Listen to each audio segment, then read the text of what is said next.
नमस्ते। आज के इस वीडियो में हम लोग तुलसीदास के लिखे विजय रथ को समझने की कोशिश करेंगे। तुलसीदास के इस विजय रथ में भारतीय दर्शन के मूल सिद्धांतों को बड़े ही आसान तरीकों से समझाने का प्रयास किया गया है।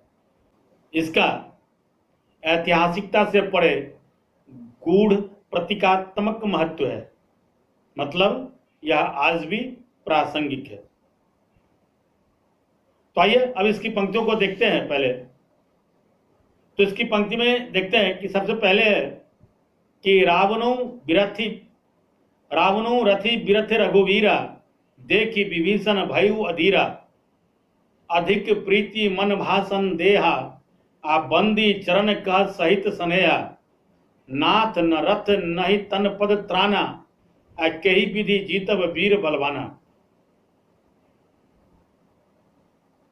कहते हैं कि एक और रावण को अस्त्र शस्त्रों से लदे अपने विशाल रथ पर सवार होकर आते हुए, तो दूसरी ओर भगवान श्री राम को धरती पर नंगे पांव खड़े देखकर विभीषण स्नेह में अधीर होकर कहने लगे भगवान से, हे प्रभु, न तो आपके पास रथ है और न ही आपके पैरों में जूते हैं। फिर ऐसे में रावण जैसे बलवान वीर से आप किस प्रकार लड़ेंगे और फिर कैसे जीतेंगे, कैसे जीत सकेंगे आप? तो इसके जवाब में भगवान कहते हैं, अगली पंक्ति देखिए कि सुनहु सखा कह कृपा निधाना, सुनहु सखा कह कृपा निधाना, आज जे ही जय होई सो सयंदन आना, सौरज धीरज ते ही रथ चाका, सत्य शील दृढ़ ध्वज पताका।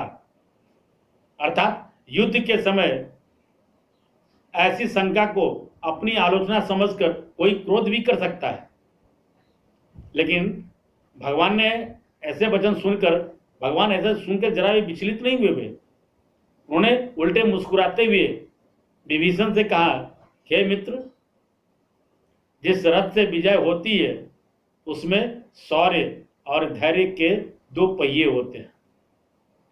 अर्थात जीवन रण के विजय रथ में शौर्य और धैर्य रूपी दो पहिए लगे होते हैं। शौर्य पथ की विषमता पर भी जहां उसे आगे लेकर चलता है, तो वहीं धैर्य इन विषमताओं पर उसे निरंतर बढ़ते रहने का उत्साह देता है, अर्थात उत्साह प्रदान करता है। और इन दोनों के मध्य संतुलन भी आवश्यक है, अर्थात शौर्य के अनुपात में मनुष्य में धैर्य का होना भी बहुत जरूरी है। यहाँ भगवान के बताए जीवन रूपी रण के विजय रथ का ध्वज सत्य है, जो उनके व्यक्तित्व की पहचान है। सत्य के ध्वज के साथ विजय रूपी इस रथ पर सील का पताका भी जुड़ा हुआ है, यानी सील रूपी पताका भी जड़ित है ये रथ। क्लियर? आगे है कि बल विवेक दम परहित घोरे, बल विवेक दम परहित घोरे, क्षमा कृपा समता रज जोरे। अर्थात जीवन रूपी इस रण में विजय दिलाने वाले इस रथ के 4 घोड़े हैं, और ये चारों घोड़े क्रमशः बल, विवेक, दम और परहित अर्थात दूसरों की भलाई करना है। ये 4 घोड़े हैं। बल केवल शारीरिक ही नहीं बल्कि मानसिक भी होनी चाहिए, मानसिक रूपी भी। क्लियर? तो कहते हैं बल, विवेक, दम और परहित वाले इन घोड़ों को नियंत्रित करने के लिए दया, क्षमा और समता के लगाम का होना भी जरूरी है। ये जरूरी बताया गया है, कारण इनके अभाव अर्थात इस लगाम के अभाव में संभव है कि बल, विवेक, दम और परहित के जैसे जो ये 4 घोड़े हैं, ये जीवन रूपी रथ को अहंकार और द्वेष की ओर ले जाएं, ये संभव है। बात समझ में आ रही है? इसके आगे है कि इस भजनु सारथी सुजाना विरति चर्म संतोष कृपाना। अर्थात लगाम को संभाल कर रथ को चलाने वाला सारथी इस भजन अर्थात भगवान का भगवत भजन है। भगवत भजन का अर्थ है, भगवान के भजन का मतलब अपने आदर्शों को सदा अपने दिमाग में दोहराते हुए उसे स्मरण रखना है। आगे की पंक्ति में भगवान शत्रुओं के संहार के लिए हथियारों की आवश्यकता भी जताई है। मोह के जैसे शत्रुओं से बचाव के लिए वे कहते हैं कि विरति अर्थात वैराग्य तथा चर्म अर्थात ढाल जरूरी है। मोह से सुरक्षा वैराग्य की ढाल या वैराग्य रूपी ढाल से ही संभव है। संतोष कृपान के जैसा है जो अति महत्वाकांक्षा को काटती है। कारण यदि जीवन में संतोष ना हो तो लोग अधिक पाने की चिंता में हमेशा बीतते रहते हैं।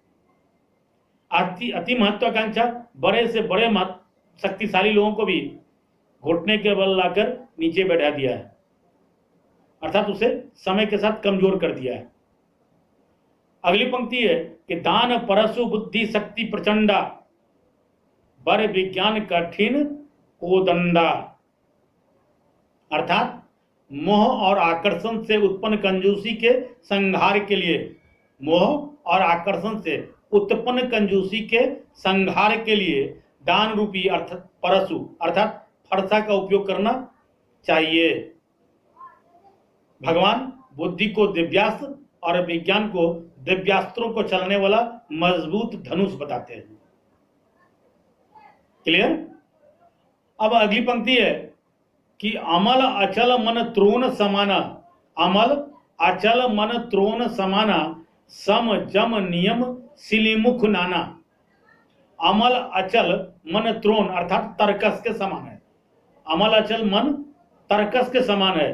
जैसे तरकस में कोई तीर रहते हैं, कई तीर रहते हैं एक साथ, उसी प्रकार जीवन रूपी युद्ध में बने रहने के लिए हमें ईर्ष्या, क्रोध, घृणा आदि किसी भी प्रकार की दुर्भावना से मुक्त, विचारों में स्पष्टता रहने वाला अमल मस्तिष्क तथा सभी प्रकार से एकाग्र रहने वाला अचल मन चाहिए।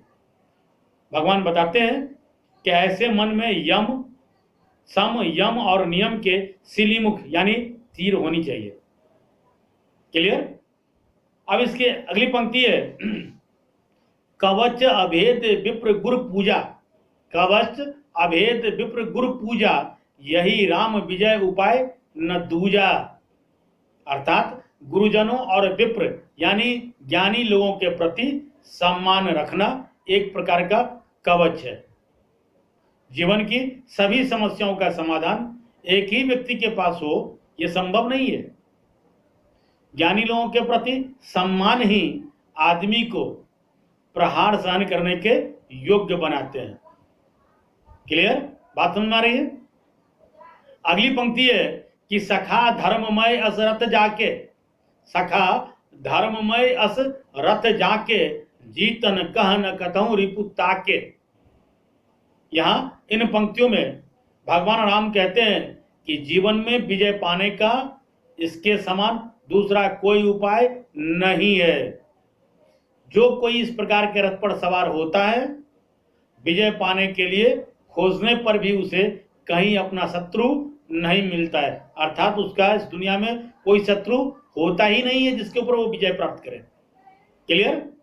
अगली पंक्ति है महाअजय संसार रिपु, महाअजय संसार रिपु जीती सकई जो सो बीरा, जीती सकई सो वीर जाके असरथ होई दृढ़ सुनहु सखा मति धीर, अर्थात हे मति धीर विभीषण, हे मित्र, जिसके पास ऐसा सुदृढ़ रथ हो वह वीर संसार रूपी इस महासमर में विजय प्राप्त कर सकता है।